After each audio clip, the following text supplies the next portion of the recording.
O reino dos céus assemelha-se a um tesouro escondido no campo. Certo homem, tendo-o encontrado, escondeu-o novamente. Então, transbordando de alegria, vai, vende tudo o que tem e compra aquele terreno. Amém? Pode tomar assento.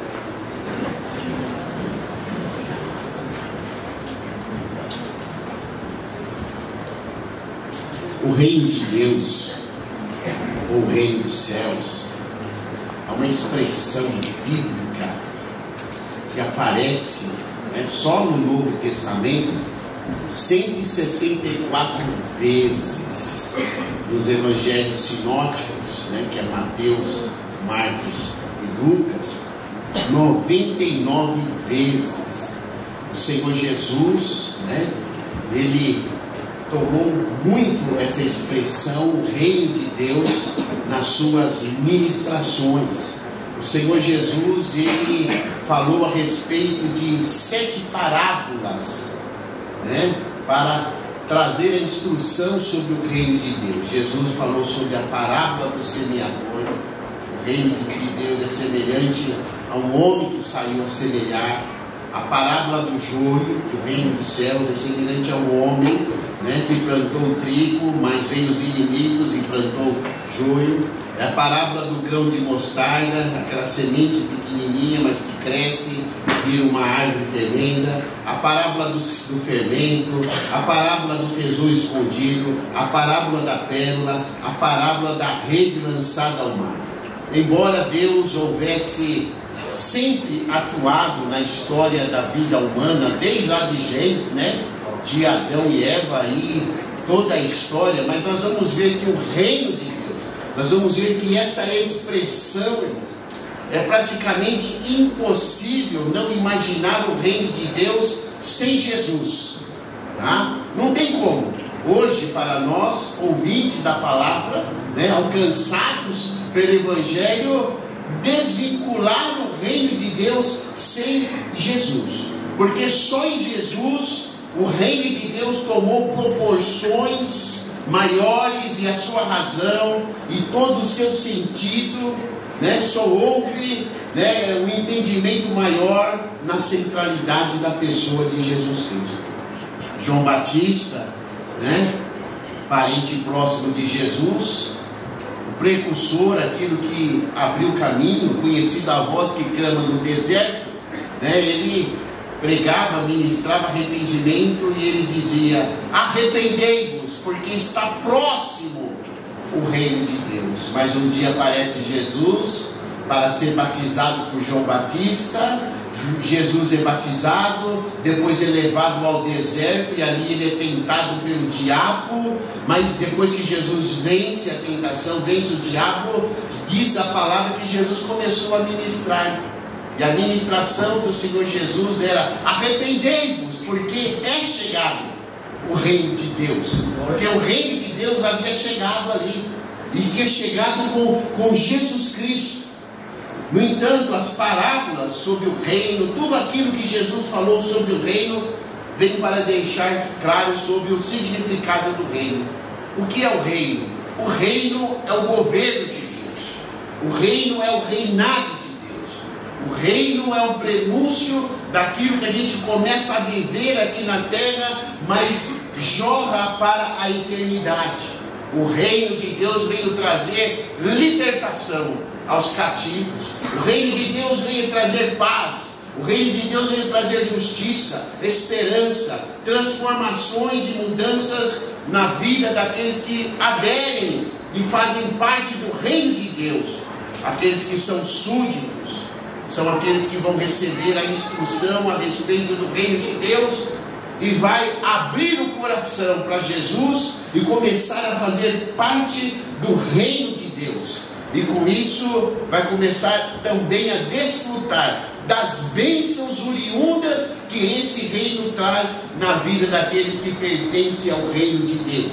De uma maneira assim bem simples, para você entender o reino de Deus, o reino de Deus é como se fosse um espaço, mas que nesse espaço traz uma condição é um refúgio que há um domínio, né? E nesse domínio há uma cobertura sobre aqueles que estão sob esse reino.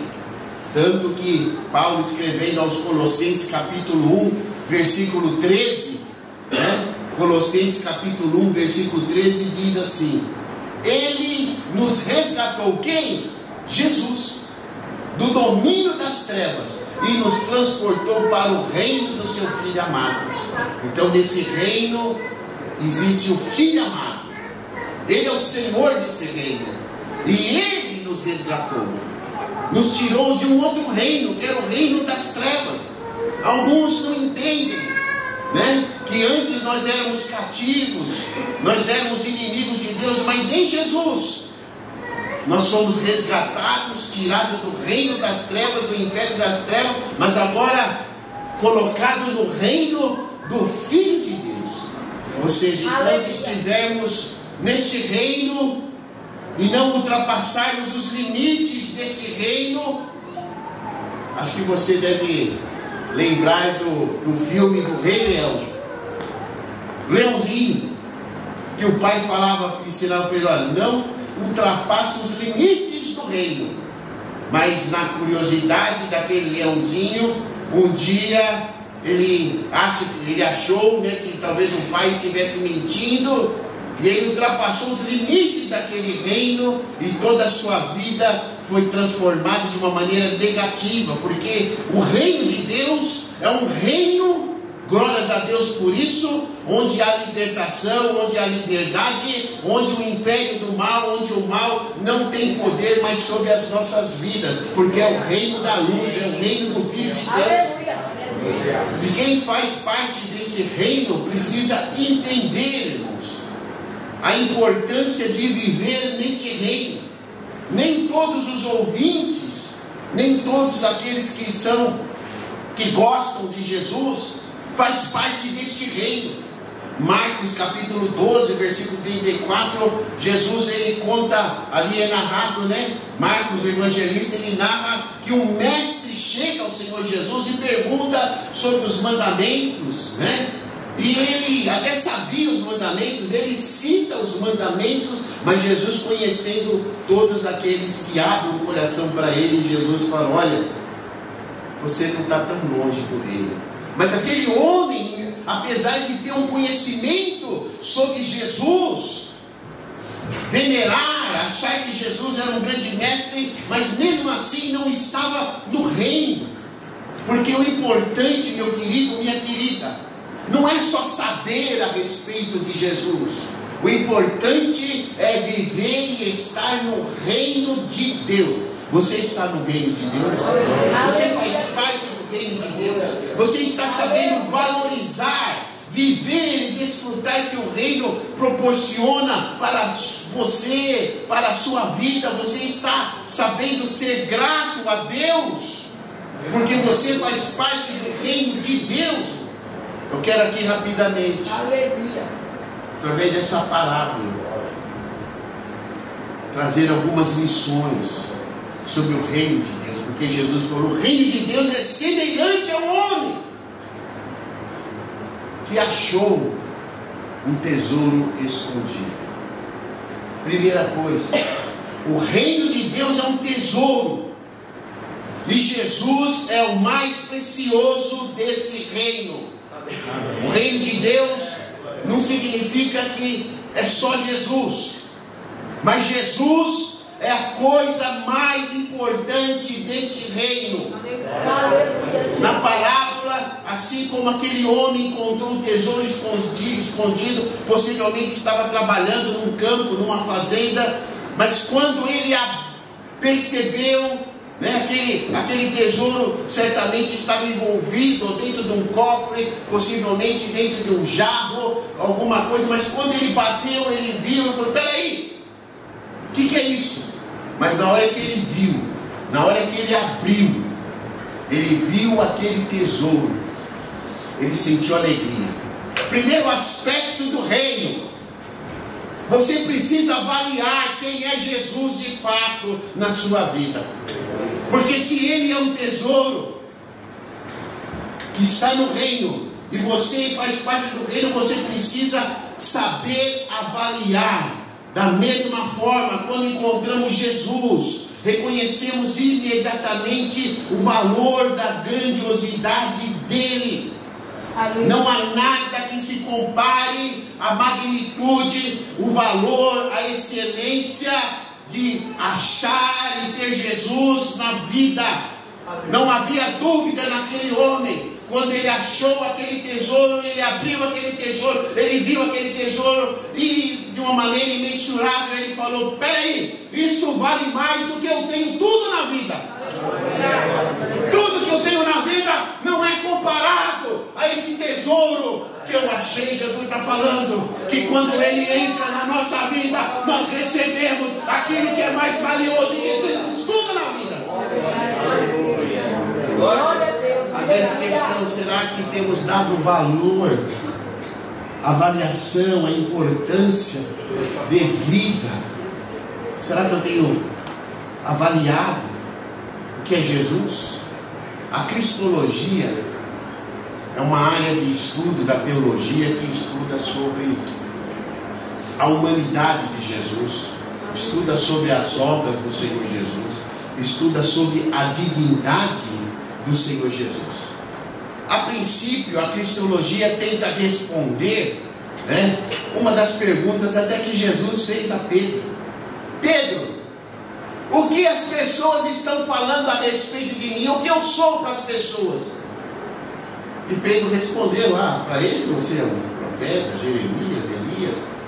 Aí Jesus fala: e para vocês, que são os meus discípulos, quem eu sou para vocês?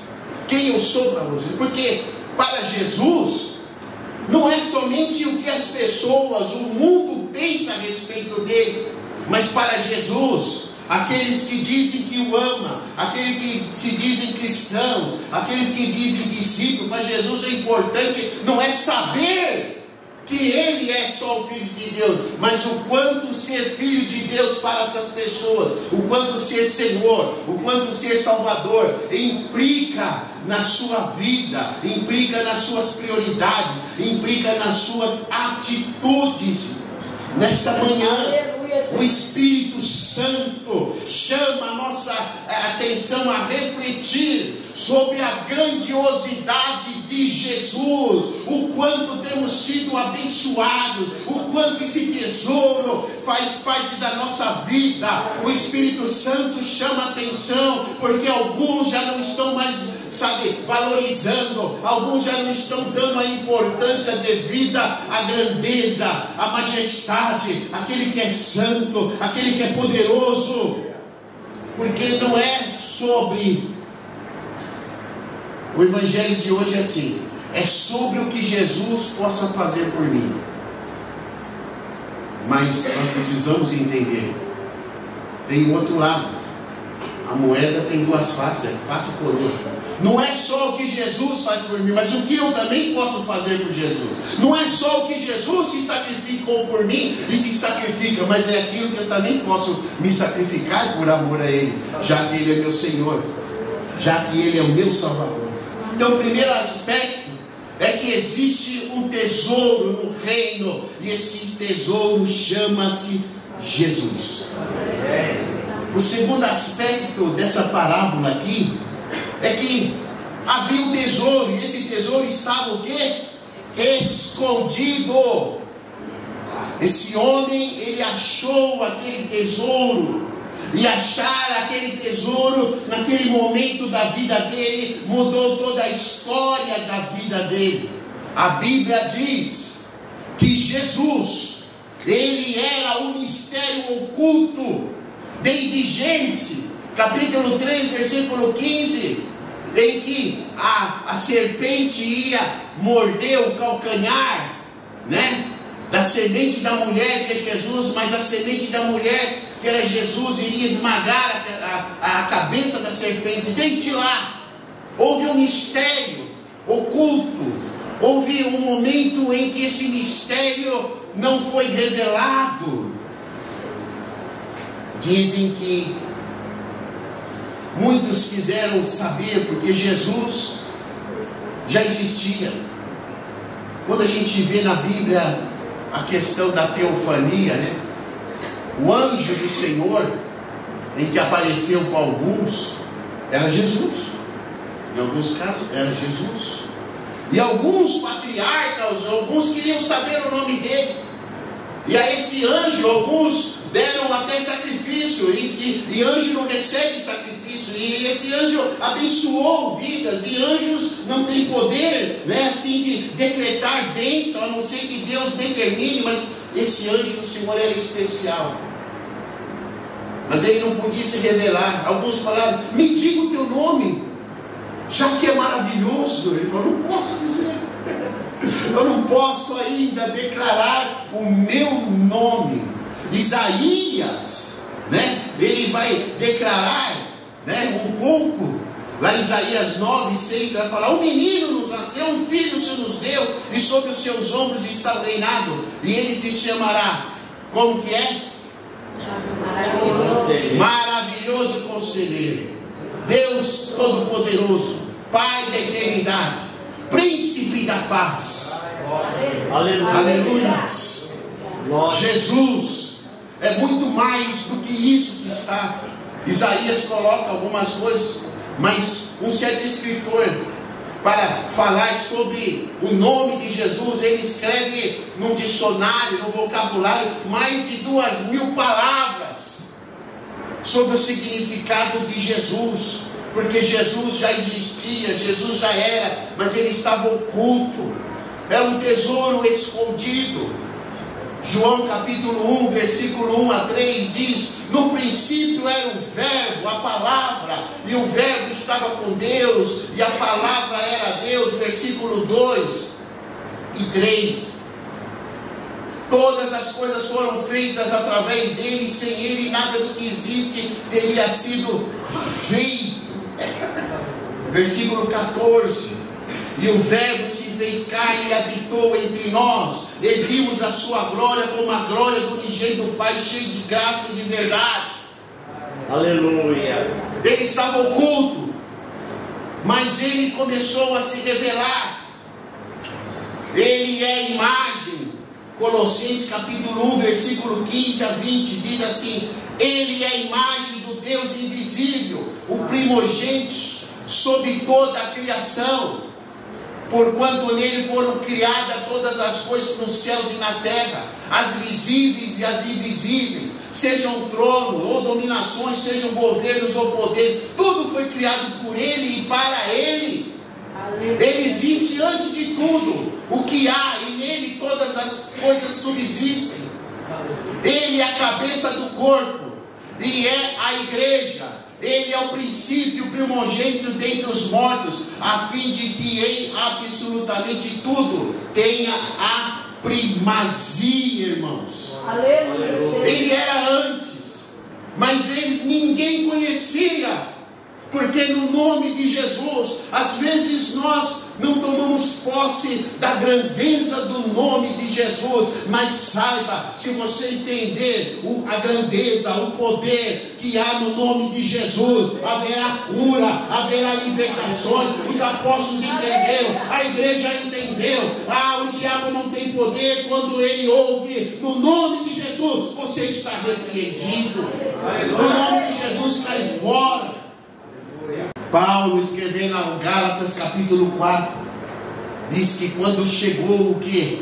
A plenitude dos tempos, Deus enviou seu filho, nascido de mulher, nascido também debaixo da autoridade da lei. O verbo, esse chegar aqui, significa um pré-anúncio daquilo que estava sendo anunciado em todas as palavras, porque a Bíblia é cristocêntrica. Tudo que existiu na Bíblia, desde lá de Adão, desde o tabernáculo, dos sacrifícios, apontava para Cristo, e aponta. A Bíblia é totalmente cristocêntrica, mas as pessoas não sabiam do nome desse Messias. não sabia o nome do Salvador. E quando o apóstolo Paulo fala que chegou a plenitude do tempo, está falando sobre a chegada de um tempo messiânico. Plenitude do tempo significa um tempo escatológico, um tempo que encerra um período para vir um novo período. Tudo mudou quando Jesus veio a esse mundo, tudo muda quando Jesus entra na nossa vida, tudo muda quando o reino de Deus entra no meu e no teu coração. Amém. Aleluia. Mas para que tudo isso acontecesse, meu irmão, minha irmã, às vezes nós estamos esquecendo quem era e quem é Jesus. Para que tudo isso acontecesse, foi fácil? Não. Filipenses capítulo 2, versículo 5 a 11. Tendo em vós o mesmo sentimento que houve também em Cristo Jesus, o qual, tendo plenamente a natureza de Deus, não reivindicou o ser igual a Deus, mas pelo contrário, esvaziou-se a si mesmo, assumindo plenamente a forma de servo e tornando-se semelhante aos seres humanos. Assim, na forma de homem, humilhou-se a si mesmo, entregando-se à obediência até a morte de cruz. Por isso Deus também o exaltou sobremaneira a mais elevada posição e lhe deu o que? O nome que está acima de qualquer outro nome, para que ao nome de Jesus se dobre todo o joelho dos que estão nos céus, na terra e debaixo da terra, e toda língua confesse que Jesus Cristo é o Senhor, para a glória de Deus Pai. Ele deixou a sua glória, ele esvaziou-se.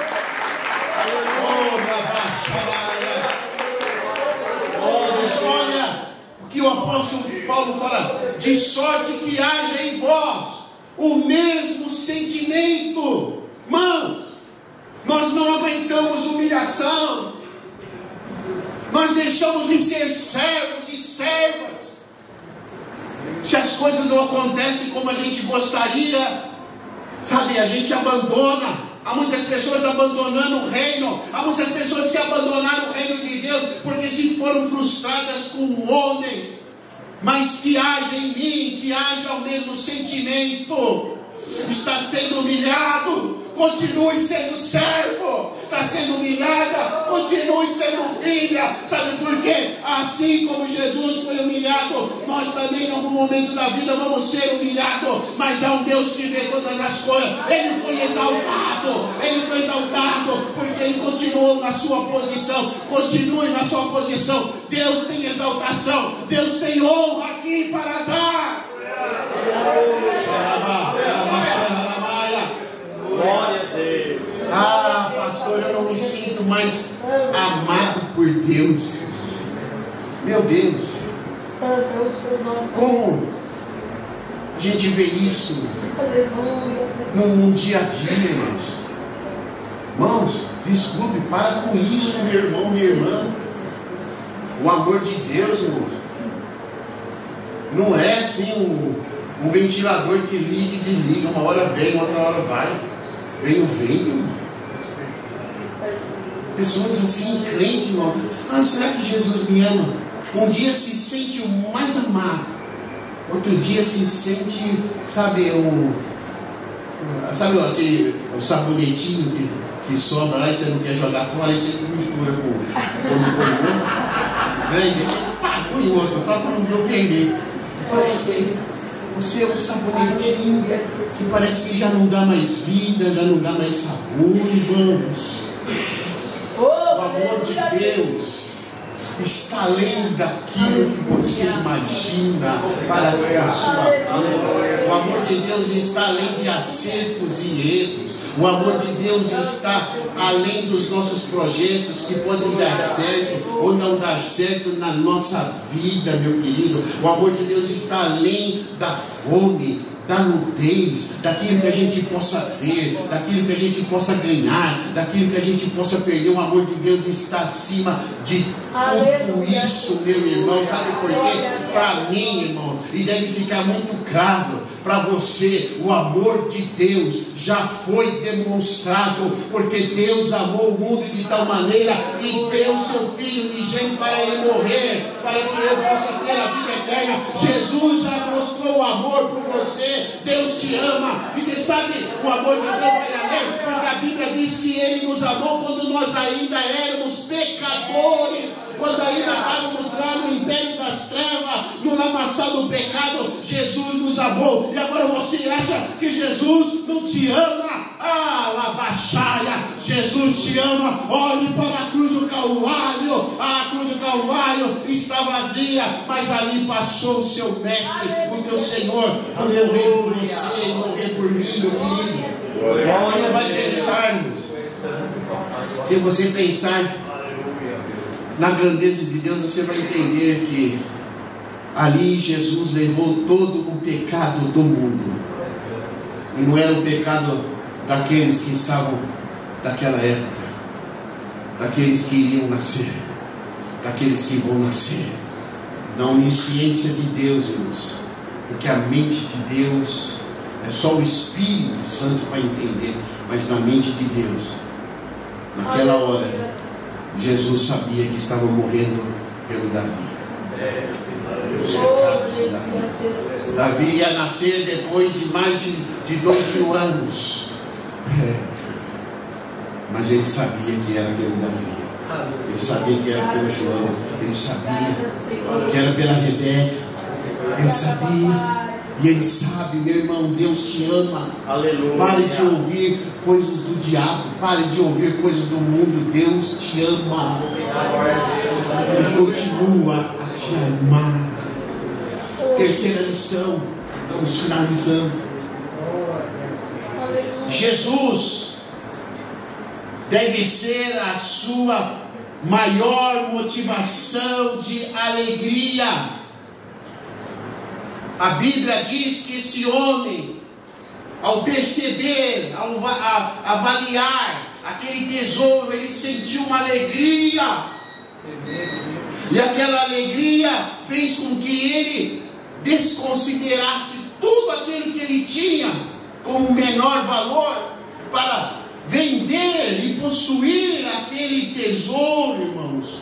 Ou seja, quando nós percebemos o verdadeiro valor da salvação por meio de Jesus, sentimos alegria e estamos prontos a desistir de tudo por Jesus, de tudo por Jesus. Quando Jesus me chamou, irmãos, eu não olhei para a esquerda, eu não olhei para a direita, eu não sabia o que iria acontecer com o meu futuro, me entreguei de coração. E quando Jesus me chamou para a obra, outro dia o Djalma lembrou, amém, lembrou, foi numa conferência missionária. E uma conferência missionária onde alguns dias estavam ali e fizeram um apelo. E ninguém ia nos dias, mas no último dia foi feito um apelo que se teria alguém para se lançar, alguém para ser enviado pelo Senhor Jesus, alguém para ser usado pelo Senhor Jesus. Eu estava já namorando, noivo com a Marília. Eu não perguntei para ela, eu não perguntei qual seria o meu futuro, mas quando Jesus me chamou, eu me lancei ao Senhor Jesus. Eu falei: eis-me aqui, Senhor Jesus. E por causa disso Jesus me tirou as coisas? Não, pelo contrário, Jesus só acrescentou na minha vida. Porque quando nós entendemos, recebemos a alegria da salvação, meu querido, aleluia, Jesus não quer tirar as coisas de você. Onde está a alegria de ter Jesus? Onde está a alegria da salvação, irmãos? Não pode estar nas coisas, não pode estar nas circunstâncias. Isso não é um verdadeiro evangelho. Nós estamos sendo enganados. Infelizmente, por mídias, por pregações. Isso está influenciando diretamente nos filhos de Deus. Os filhos de Deus olham para Jesus, Diácono Gilberto, e entendem que só Jesus vai conceder as coisas. É claro que Ele vai conceder muitas coisas. Impossível é alguém que foi para o caminho, que está no reino, ver a sua vida regredir. Pelo contrário, vai progredir. Mas Jesus não é isso, meu irmão, minha irmã. Jesus é vida, Jesus é eternidade em nós, Jesus é a presença de Deus em nós, meus queridos. Mas sabe o que tem acontecido? As pessoas estão servindo a Cristo, parece que estão tristes, irmãos. Aquele homem achou o tesouro. Quando ele achou o tesouro, ele se alegrou, irmãos. Ter Jesus é alegria. Ter Jesus é prazer. Se você não tem sido uma pessoa alegre por estar no reino, me desculpe, alguma coisa está errada. Alguma coisa está errada. As pessoas estão querendo, e eu não sou contra não, irmãos. Pode adquirir bens, pode adquirir posições, sucesso, irmão, mas isso não é alegria. Lucas capítulo 19, conta-se, o evangelista ele vai contar do versículo 1 a 10 a história de Zaqueu. Zaqueu, ele era um publicano, cobrador de impostos. As pessoas tinham raiva de Zaqueu, só que era assim, tinham raiva, mas queriam a vida de Zaqueu. Sabe aquela inveja? Muitos queriam, reclamavam, mas queriam ter os bens, as posses de Zaqueu. Só que o que elas não sabiam é que aquele homem era rico, aquele homem tinha posse, aquele homem tinha posição, mas dentro de si tinha um vazio tremendo. Sabe por quê? Bens, posses, posições não estão preenchendo o vazio das pessoas, da humanidade. Mas quando Zaqueu ouviu falar de Jesus, o seu vazio se identificou. O filósofo Pascal, ele diz que dentro de cada ser humano há um vazio exato do tamanho de Jesus Cristo. O vazio da alma.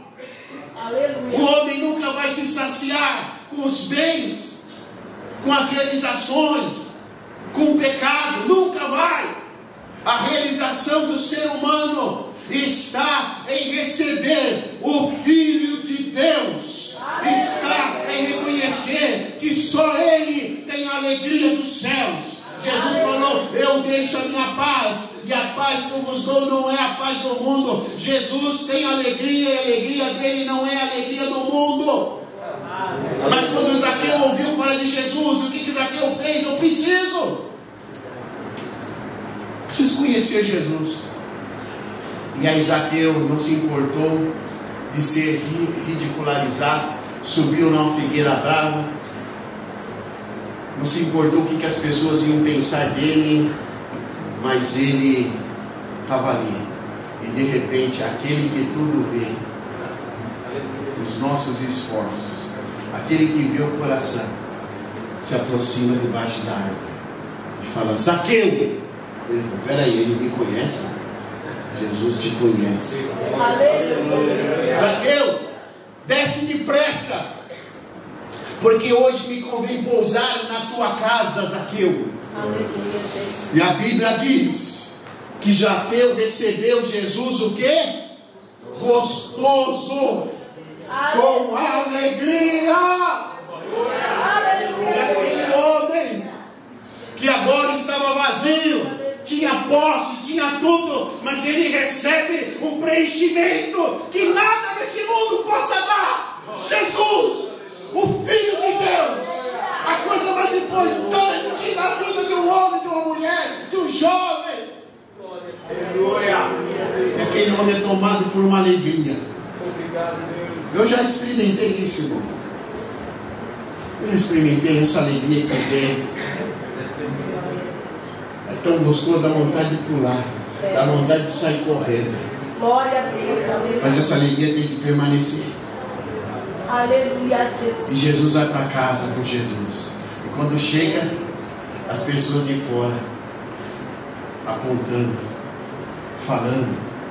Será que Jesus não sabe que entrou na casa de um publicano, de um cobrador, de um ladrão? Zaqueu não está nem aí em buscar população.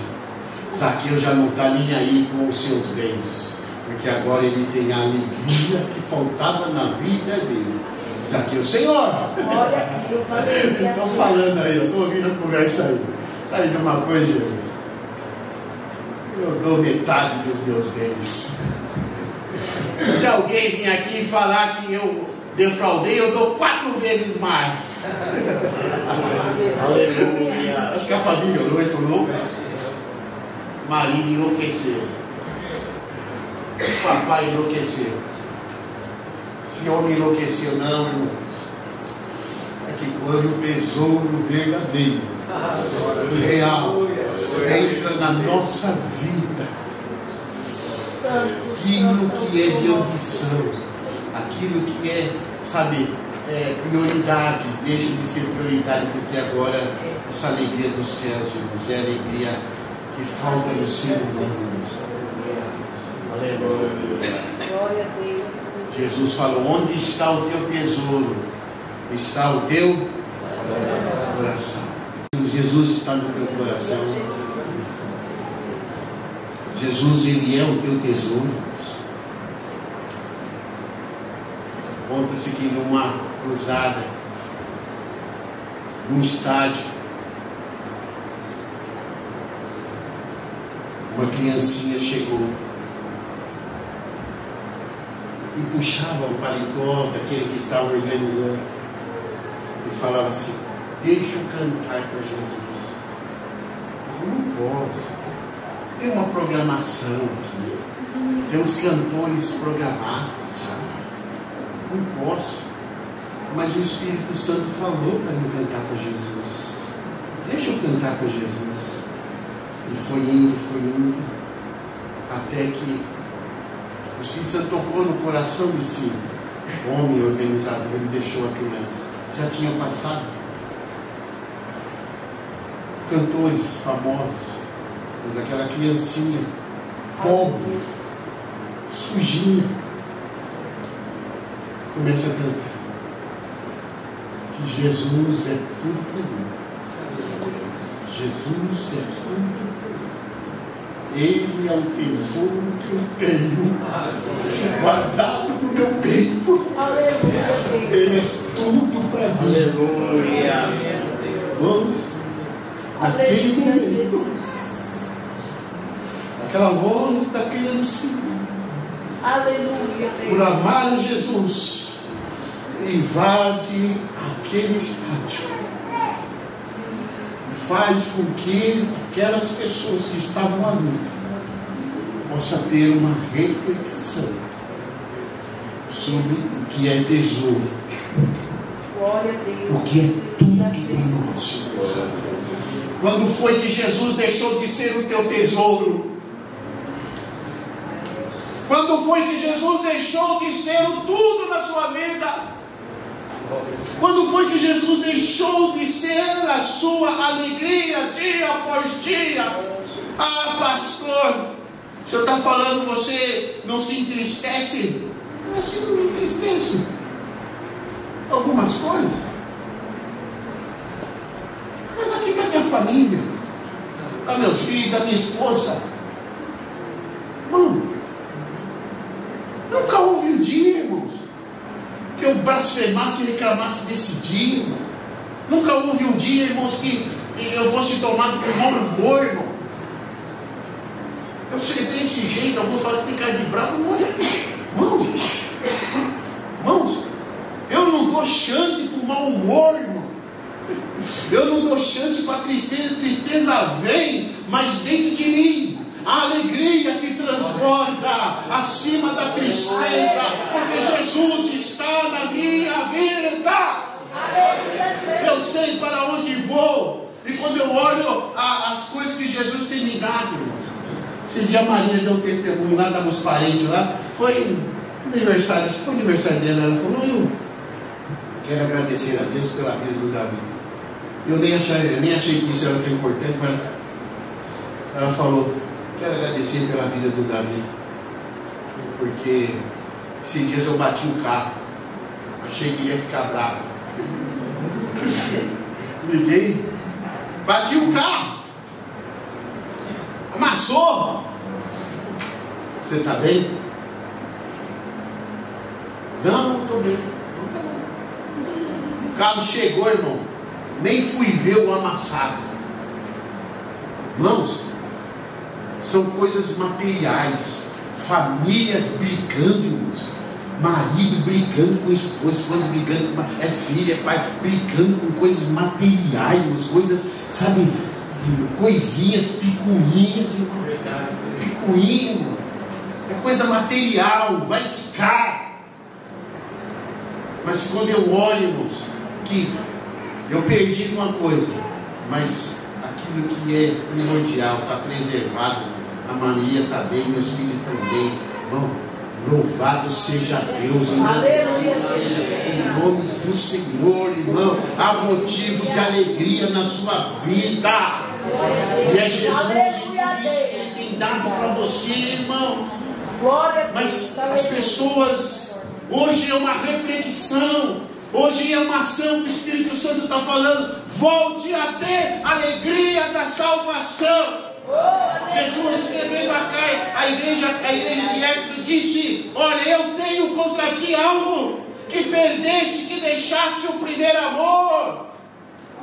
Lembra-te, pois, de onde caíste, volta e pratique novamente as primeiras obras.